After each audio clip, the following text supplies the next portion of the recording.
மா இந்த மாசம் எக்ஸாம் லீவுக்கு நான் பெரியம்மா வீட்டுக்கு போலான்னு இருக்கேன். சரிடா. அக்கா நீயும் கிளம்பிடு, நாளைக்கு காலையில் நாம 2 பேரும் ஒட்டுக்கா போயிடலாம். ஐயோ எக்ஸாம் லீவுக்காச்சும் ஓன் தொல்லை இல்லாம நான் நிம்மதியா இருக்கணும்ப்பா. நீயே போய்க்கோ. ஓஹோ. அம்மா தம்பி எங்கம்மா? அவன் நேத்து உங்க பெரியம்மா வீட்டுக்கு போயிட்டாமா. ஓ அப்பாடா தொல்லை தொலைஞ்சிச்சு. என்ன ஒண்ணுதான் இருக்கு.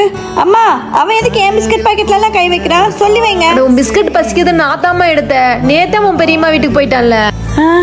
ஆமால அவன் பண்ணாத தப்புக்கு என் பழக்க தோசத்துல நான் அவனை திட்டிட்டு இருக்கேன். இங்க இங்க் பண்ண காணோம். டேய் நீ இது எடுத்தியா? சோ அவன் தான் வீட்லயே இல்லல. அந்த நாள் இருந்தால் டார்ச்சரா இருக்கு, இல்லனால போர் அடிக்குதே. என்ன பிஸ்கட் காணோம்? ஒருவேளை அம்மா எடுத்திருப்பாங்களா? இல்ல நான் தான் எடுத்தேன்.